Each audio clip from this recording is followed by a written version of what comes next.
आज यहां पर इस प्लेटफॉर्म पर कुछ ऐसा होने वाला है जो आज से पहले यहां पर पहले कभी नहीं हुआ है। एक स्टैंड अप कॉमेडियन है जो अभी बैक स्टेज है। उनको आपने बहुत सारे टेलीविजन शोज में देखा होगा। यूट्यूब पर उनकी काफी सारी वीडियोस वायरल हो गई है। उनको बहुत ज्यादा टाइम नहीं हुआ है, लेकिन बहुत कम टाइम में बहुत बड़ी सक्सेस उन्होंने अचीव करी है। Let's give an energetic and warm welcome to the one and only Haseeb Khan.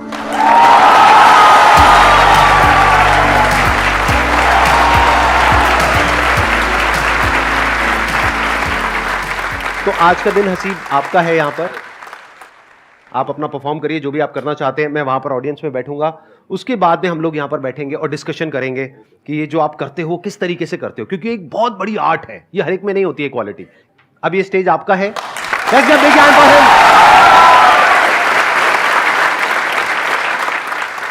तो देखो, तुम लोग काफी टाइम निकाल के और संदीप सर काफी टाइम निकाल के आए, लेकिन मैं लाइफ में बहुत ज्यादा वेला आदमी रहा हूं। हाँ, मतलब मैं इतना वेला हूं, ऐसा कोई कपल अकेले में रोमांस कर रहा होता ना, उसमें लड़की कहती छोड़ो कोई आ रहा, शायद वो कोई मैं हूं।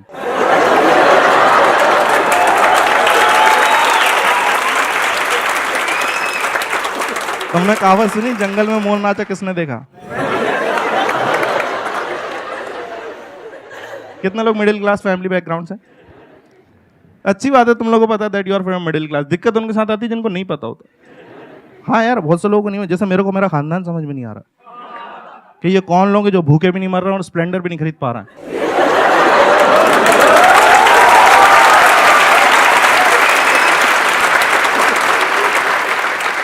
मैंने लोगों के घर में अच्छी अच्छी बातें होती देखी यार। किसी के घर में पॉलिटिक्स पे बात कर रही, क्रिकेट पे बात। मेरे घर पे इतनी वाहियात बातें चल रही। घर में सब बड़े मिलके एक ही बात कर रहे हैं यार, वो पहले ग्लूकोज वाले बिस्कुट में 16 आते थे, आजकल 12 ही आ रहा है।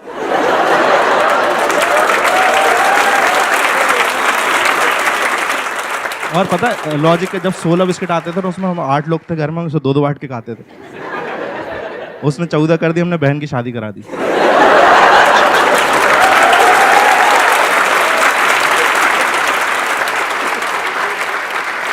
तो उसने 12 करे, हमने भाई को दुबई भेजा काम करने। एक दिन अफवाह गई कि 10 होने वाले, फिर दादी की दवाइयां छुपाई।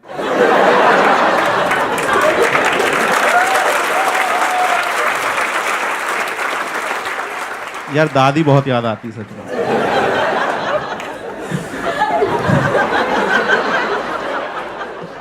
अच्छा देखो, तुम्हारी फैमिली जिस तरह की होती है ना, मैंने देखा रिश्तेदार भी उसी तरीके के होते हैं। हाँ, वो उनके कैरेक्टर। मेरा एक रिश्तेदार ऐसा, वो कभी फोन नहीं करेगा। उसका फोन तभी आता है जब उसे किसी की मौत की खबर देनी होती है।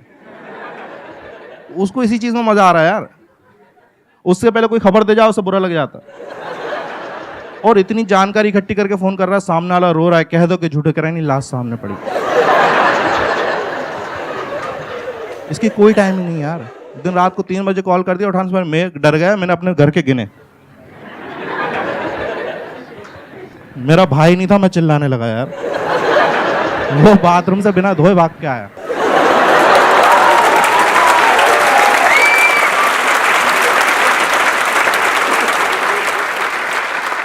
इसी से पता चल जाता है घर वाले किस तरह से ट्रीट कर रहे हैं, कि किस बैकग्राउंड से। जैसे तुमने देखा कि आजकल के बच्चे जब रोते हैं ना, तो उनके लिए खिलौने आ गए, जब रिमोट कंट्रोल कार। मेरे घर पे पता नहीं, उनका लॉजिक ही अलग। मैं रो रहा हूँ, मम्मी पता क्या कर रही, किचन में गई, कटोरी उठाई, जमीन पे मेरे सामने ऐसे दिखा घुमा दी। और मैं गधा हर बार चुप हो रहा हूँ देख के। मेरे भाई को बैडमिंटन खेलने का शौक था यार, उसे इन्होंने कुकर के ढक्कन से खिलवाया और सिर्फ 7 बजे तक खेलने देते थे उसे।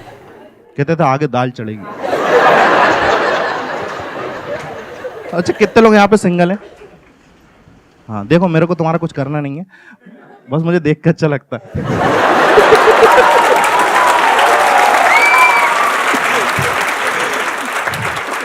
क्या मैं कुछ लोगों से तो आगे हूं। वैसे ऐसा नहीं, अगर तुम लोग सिंगल, मैं तुम्हें थोड़ा सा मोटिवेट करना चाहूंगा। Have a close look at my face. और 2014 में मेरी भी बंदी थी।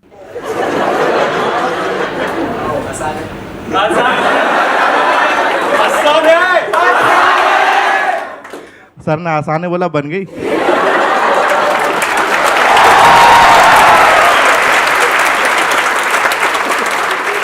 वो तब बनी थी। और पता है कि वो बंदी बनती ना, और कई बार क्या होता है, जब आप मार्केट में निकलता ना एज ए कपल, तो कुछ कपल लोगों को राशि नहीं आते। मेरा दोस्त है, वो अपनी बंदी के साथ ऐसे, उसका वेट है 120 kg, उसने बंदी बना रखी 35 kg की। और मेरे को जलाने के लिए ऐसे गोद में उसको बिठा के फोटो खिंचा के दिखाता कैसे लग रहा है। मैंने कहा e⁻x लग रहे हो।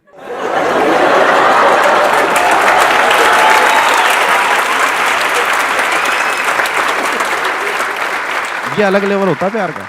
कहीं पे भी प्यार जाग जा रहा भाई। ताजमहल देखने गए आगरा, ताजमहल देख रहा, अंदर का शाहजहां निकल के बाहर आया, कल मुमताज को फोन लगा। फिर उस 19 साल के शाहजहां ने 17 साल की मुमताज को फोन लगाया और वो उठा ही नहीं रही। मुमताज सो रही है, उसे थोड़ी मालूम। 8 बार मैंने 11वीं बार में उठाया, मैंने बोला डेस्परेटली, मैंने कहा सुनो बहुत याद आ रही है, मुझे फ़ोन पे किस चाहिए। छोटी सी डिमांड है, तो उसने मेरे को 2 किस दिए और मैं बहुत खुश हुआ। पर 10 मिनट मेरा तब दिमाग खराब होगा जब एक मैसेज आया, उसमें लिखा था बोलो क्या कह रहे थे। उस दिन मेरे को 2 बातें पता चली। पहली ये कि इसकी मम्मी की और इसकी आवाज़ सेम है।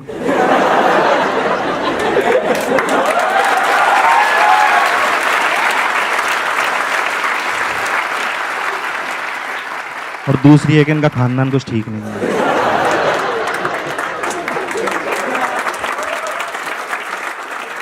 अच्छा, तुम जितने भी सिंगल लोग हो ना, तुम देखना कभी ऐसा तुम्हारी लाइफ में फीमेल इंटरेक्शन कम होता है ना, तुम्हारे दोस्त हेल्प करने के लिए आते हैं।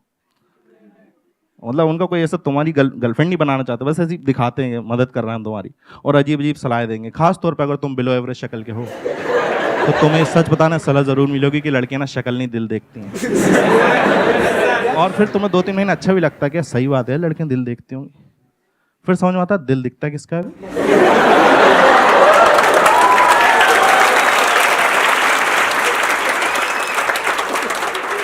यार heart is an organ which is inside your body. It's not like कि तुम कहीं खड़े हो, 2-3 लड़कियां आ रही, तुमको गधा समझ रही हैं, ये सब देख के तुम्हारे हार्ट को बुरा लगेगा और बाहर आ जाएगा, hi chicks look at me, I am a very nice heart. नहीं होता भाई ऐसा। और हार्ट इतनी अच्छी चीज है, उसे अंदर क्यों रखा हुआ है? कहते हैं 80% लोगों का दिल अच्छा होता है, उसे बाहर निकालो ना यार। इन्हीं 80% लोगों की शक्ल खराब है, अंदर डालो उसे। और मैं दिल की बात कर रहा हूँ, तुम सब गधे लोग ये वाला शेप सोच रहे होगे। क्या है भाई ये हार्ट का शेप होता ही नहीं है। रियल हार्ट का शेप सोच लो तो प्यार नहीं आता अंदर से।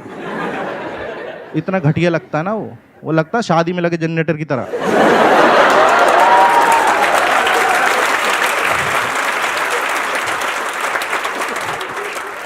और देखो उसके बाद ना एक सलाह और मिलती है तुमको खास तौर पे कि एक काम करो, डेटिंग ऐप ज्वाइन कर लो। ये और मैंने देखा इतना सिंगल लड़के, कहीं कोई जमाने में इज्जत नहीं मिल रही, डेटिंग ऐप पे आती औकात जाएंगे भूल, तो फिल्टर डाल देते लड़की चाहिए 18 से 22 साल। तो जब कोई मैच नहीं आता ना, धीरे धीरे औकात पे वापस आते हैं। एक काम करो 25 की भी देखो। फिर जब भी कोई बंदा हैवानियत पर जाता है कहता 40 की भी देखो।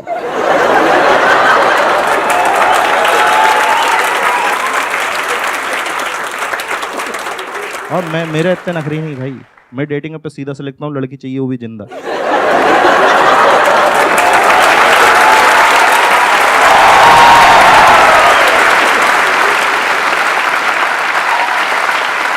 बहुत बढ़िया। अब यहाँ पर हम सोफाज वगैरह लगा देते हैं। माइक आप दे दीजिए, प्लीज हैव अ सीट, बैठिए। तो अब मैं आप लोगों को बताता हूं कि आज के इस सेशन में अब हम क्या करने वाले हैं। अभी आपने इनको लाइव परफॉर्म करते हुए देखा, कितने लोगों को मजा आया? ऑनेस्टली कितने लोगों को बहुत मजा आया? मैंने जब कॉमेडी शुरू करी थी ना, तो मैंने क्या, वैसे संदीप सर का बहुत हाथ रहा काफ़ी चीज़ों में। जैसे इनके वीडियो देख के एक बार मैंने बी छोड़ दी।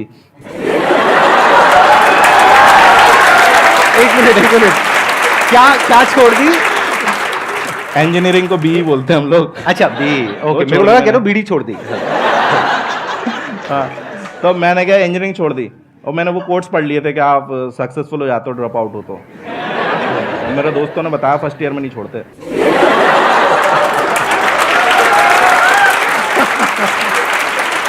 अच्छा, आप कॉलेज ड्रॉप आउट हो? हाँ, मैं दो कॉलेज से निकला हूँ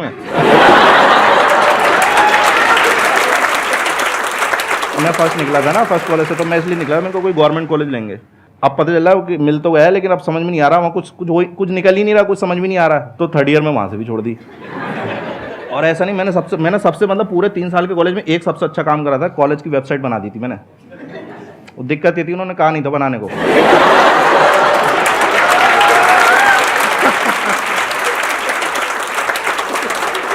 वो बदतमीजी को कराए करे, ये क्या तरीका है? डायरेक्टर की फोटो की जगह तुम्हारी फोटो क्यों है?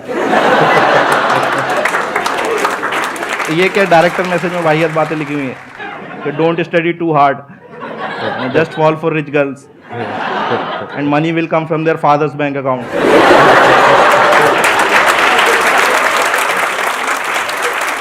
लेकिन संदीप सर का वीडियो देखा था और उसके बाद क्या हुआ कि मैं इनका एक वीडियो आया था सर का, जनवरी में आया था 2018 में, और उस टाइम पे अपन फालतू घूम रहे थे कि भाई कुछ करने ही नहीं, समझ में नहीं आ रहा। तो सर ने उसमें ये बात कही थी कि आप ना उसे उलझे हुए रहते हो लाइफ में, तो आप ऐसे 5-6 दिन का ब्रेक लो और कहीं पे वो पहाड़ों पे चले जाओ या कहीं टेरेस पे चले जाओ या कहीं पे ऐसा सोचो तो कि, और वहाँ से क्या होता है, फिर उन्होंने कहा था कि आप देखते हो ना तो बाकी की दुनिया बहुत छोटी लगती है, आपकी प्रॉब्लम फिर ऐसा लगता है इतनी बड़ी भी नहीं है प्रॉब्लम मेरी। तो मैंने वही करा, हमारे इधर वो पहाड़ में चला जाता था। अब मैं सोच रहा हूँ मेरे को करना क्या है। अब वहाँ पे क्या वो जगह सही नहीं थी थोड़ी, वहाँ कपल्स आते थे, उनके ये अकेले को बैठा हुआ है।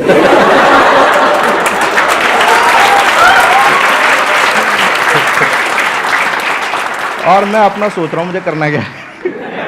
फिर मेरे को ध्यान आया, मेरे को नहीं आया, मेरे को ना स्टेज पे चढ़ के माइक पे कुछ भी बोलने में मज़ा आता है, लेकिन अब स्टेज से रिलेटेड, माइक से रिलेटेड बहुत सारी चीज़ें होती हैं, गाना भी गा सकते हो आप, कुछ भी कर सकते हो। फिर मेरे को ये लगा नहीं, वो फील भी चाहिए कि मैं कोई बात करता हूँ ना, कोई हंसता है तो मज़ा आता है कि नहीं मैंने हंसाया इस बंदे को। तो ये दोनों से कनेक्शन हो रहा था स्टैंड अप कॉमेडी का। और फिर मेरा ये था कि जब मैं अच्छा करने लगा ना स्टैंड अप कॉमेडी में, तो मेरे को शुरू में पता चल जाता आपको जनता के रिएक्शन से। 5-6 महीने में मेरे को पता लगने लगा था कि मैं ये ऑडियंस में इससे ज़्यादा ऑडियंस में अच्छा करने लगा था। और जब लोग आके बोलते हैं ना कि भाई तेरे ये जोक बहुत मस्त था, मज़ा आया भाई तू करते रहे, तो वो उससे किक मिलती कि हाँ यार आगे करना है। तो मेरे को फिर ये था कि मैंने कहा यार ये चीज़ की स्टार्टिंग सर के वीडियो से हुई थी, तो एक बार इनको थैंक यू बोलना है।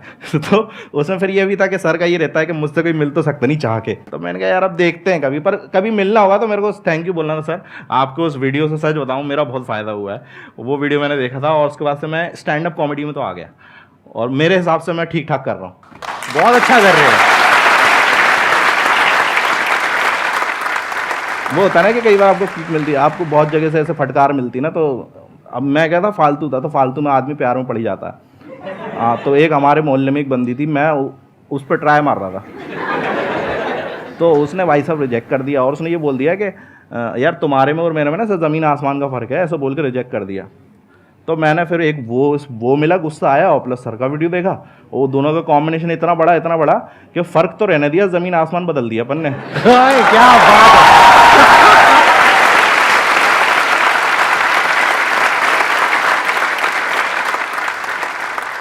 सर मेरा क्वेश्चन ये है कि स्टेप्स क्या हैं स्टैंड अप कॉमेडियन बनने के? ये आपने ना अपना ही कंपटीशन बढ़ा लिया है। हाँ, अब ये सारे स्टैंड अप कॉमेडियन बनने वाले हैं यहाँ पे। जितने मार्केट में खराब स्टैंड अप कॉमेडियन आएंगे ना, उतनी हमारी वैल्यू बढ़ती है।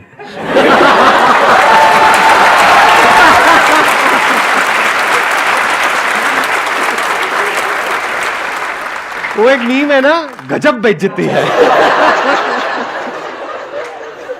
अगर मैं आपके कंपटीशन में स्टैंड अप कॉमेडी में आना चाहूँ, हाँ तो आप क्या कहना चाहेंगे? सर आइए सर, और हमें मज़ा आएगा, क्योंकि मुझे पता है स्टैंड अप कॉमेडी की रियलिटी और सबसे अच्छा मज़ा पता है। तो लोग मेरे जोक्स पे हंसेंगे, मुझ पे हंसेंगे अगर मैं आ गया तो? मैं बता रहा हूँ, सबसे अच्छा है कि स्टैंड अप कॉमेडियन को मज़ा कब आता है, जब दूसरा स्टैंड अप कॉमेडियन खराब करता है। भाई क्या हंसी आती है, उसके चेहरे पे मौत फैली हुई है कि कोई हंस नहीं रहा, और हमें लगा रहा है ये देखो अब आएगा मजा, और इतने खुश। मतलब कोई कॉमेडियन, अगर उसको हम लोग बॉम्ब होना कहते हैं, अगर उसके जोक्स नहीं चल रहा है, तो कोई बंदा बॉम्ब हो रहा है ना, तो उससे ज़्यादा मज़ा कहीं नहीं है। देखो सबसे पहले तो ये है कि आपने स्टैंड अप कॉमेडी करनी है, तो सबसे पहले तो अपना काम धंधा नहीं छोड़ना है आपको, कि ये नहीं कि मैंने आज ही छोड़ना जो कर रहा हूँ मैं ये था कि मैं जब कॉमेडी करता था ना, तो कॉमेडी से एकदम से पैसा नहीं आता। अगर आप फॉर एग्जांपल उसके हिसाब सोच रहे हो उसको करियर बनाने के, उससे तो उससे एकदम से पैसा नहीं आता। और स्टैंड अप कॉमेडी में पैसा लगता बहुत है शुरू में, कि भाई आपको ट्रैवल करना, जैसे आपको फॉर एग्जांपल ओपन माइक करना है, आपने 5 मिनट लिखे, अब आपको ट्राई करने जाना है कहीं पे कि भाई मेरे को पता तो चले ये मुझे ही फनी लग रहा है, इन सबको भी फनी लग रहा है, पता चला तुम्हें फनी लग रहा है, स्टेज पे गए और वहाँ पे कोई हंसी नहीं रहा। अब आप वहाँ जाओगे, भाई आपका ट्रैवल का भी लगेगा, ठीक है, तो एक ओपन माइक तो करना नहीं है। और मैं बता रहा हूँ, मैंने 150-200 करे, यहाँ पे लोग 500-500 कर लेते हैं एक साल में, इतना है दिल्ली में, और करने ही पड़ते हैं, मतलब उसके अलावा कोई ऑप्शन ही नहीं है। तो मैंने 4 साल में फॉर एग्जांपल ये मान के चलो, अपने स्टैंड अप कॉमेडी में जब तक मैंने अपना वीडियो रिलीज़ नहीं करा था, मैंने 3.5 से 4 लाख रुपए खुद से लगा दिए थे उस शॉप से कमा के। हाँ, ये बात अलग है जब वो वीडियो आया था इतना चला कि वो उसने 1 महीने में कवर अप कर दिया उसका, लेकिन आपको शुरू में लगाने पड़ेंगे। तो कभी भी उसमें मत जाना कि यार बहुत मज़ेदार आर्ट फॉर्म होती है, तो पहले तो कुछ ऐसा काम करते रहना।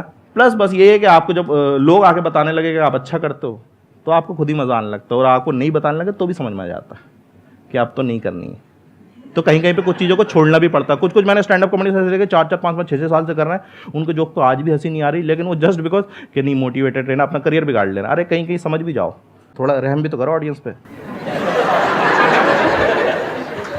मेरे से एक बंदा बहुत पूछता था कि भाई कॉमेडी करनी, मैं उसको समझा रहा हूँ और वो समझ ही नहीं रहा। मैं कह रहा हूँ ऐसा ऐसा कर ले, कह रहे ये तो पता है मेरे को, आप तो ये बताओ। फिर दूसरा ये तो पता, और वो 6-3 महीना उसको ऐसा समझाया ना कि वो कॉमेडी छोड़ के केक बनाता है आजकल।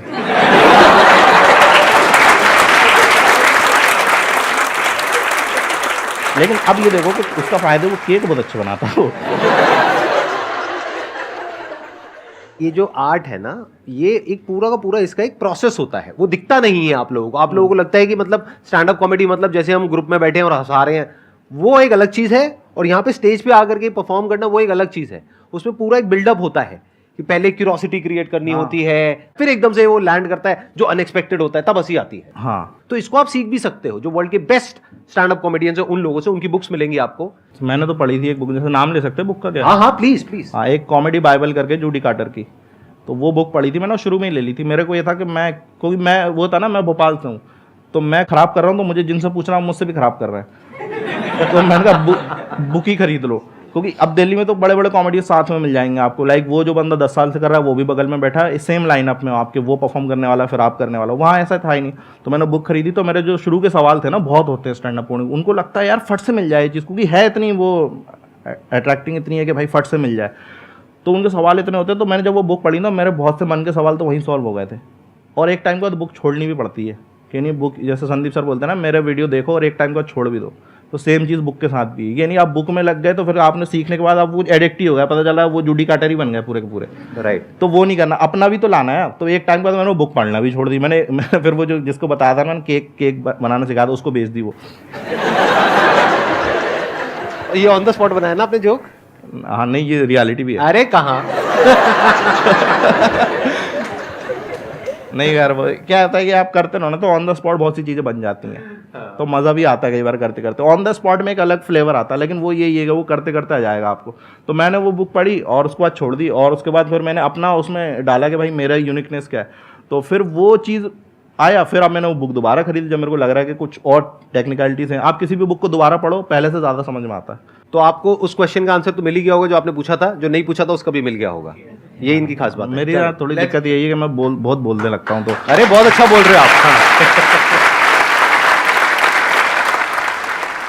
Sir, I want to ask what is good sense of humor? देखो, सबसे पहले तो यही चीज़ है कि भाई अपनी रियलिटी कभी मत छुपाओ। बहुत से लोग मैंने देखा है कि भाई वो गरीब हैं, लेकिन वो सोचेंगे कि यार कूल बनना है तो एयरपोर्ट पे जोक्स लिखते हैं। कभी नहीं गए फ्लाइट में, उस पर जोक लिख रहे हैं। भाई रियलिटी बताओ ना यार आप। मैं एयरपोर्ट नहीं जाता था, मैं तो कराने की शॉप पे जाता था, तो मैं वहीं से जोक लिखूंगा ना यार। मेरा सेंस ऑफ ह्यूमर तो रियलिटी से आएगा ना। जब तक आपके साथ वो चीज़ हुई नहीं, आप जैसे फॉर एग्जांपल मैं अगर बात कर रहा हूँ कि मेरी गर्लफ्रेंड के बारे में मैं 1.5 घंटे जोक करता हूँ, अब मेरी गर्लफ्रेंड ही नहीं होती तो मैं ऐसे ही बोलता जाता क्या? तो उसके लिए गर्लफ्रेंड होना भी तो जरूरी है भाई। तो इसका मतलब थी आपकी एक्चुअल में?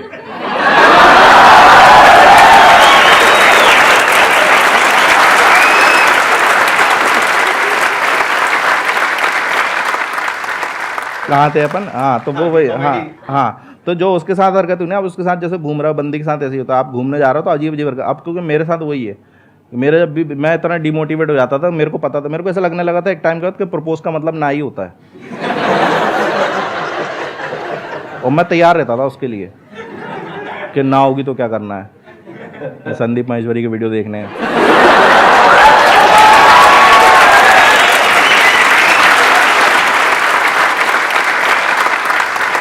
तो जब वो चीज़ें हुई ना, वो सारी मैंने शो में डाल दी कि बिल्कुल रियलिटी। अब वो भी देख के ऐसे गुस्सा कर रही होती है। मेरे साथ यही है, मेरे साथ कोई भी चीट वीट करता है ना, मैं उस पर जोक लिख देता हूँ। वो भाई साहब मुझे बस ही देना, मुझे पता है उनके माइंड में जोक्स आ रहे होंगे। मेरी 6 महीने के लिए अपने एक अगले शो में। अरे सर, आप पे भी है, मैं पे बता रहा हूँ। संदीप सर तो बहुत मोटिवेट कर देते हैं। एक बार उनका कोई सेशन आता है, इसमें कहता है कि भगवान कहीं और नहीं, आप ही हो, आपके अंदर ही भगवान है। मैंने कहा सही है यार, ये तो मैं बैठा हुआ है। मैंने कहा सही है यार, मतलब वीडियो देख के एकदम बैठा हुआ खोया हुआ। मैंने कहा भगवान है यार अपन तो। फिर पापा ने बोला वो बोतलें भर के रखनी है। मेरे अंदर से वही आऊँगा, वत्स तुम्हें पता भी है।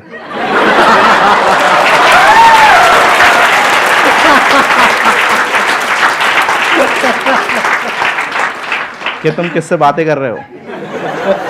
उस दिन मुझे पता चला जो बड़ा वाला लठ होता है ना, वो एड़ी पे बहुत जोर का लगता है।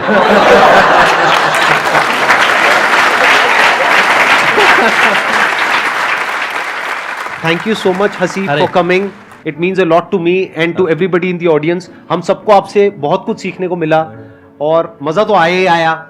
मजा आया नहीं आया? यस और नो? तो आगे भी ऐसे ही मजा आता रहेगा, अलग अलग गेस्ट आएंगे यहाँ पर। मेरे को ऐसे मिलके थैंक यू बोलना था, मेरे को ये नहीं पता था मैं गेस्ट ही आ जाऊंगा, तो मेरे को बहुत अच्छा लग रहा है। Thank you so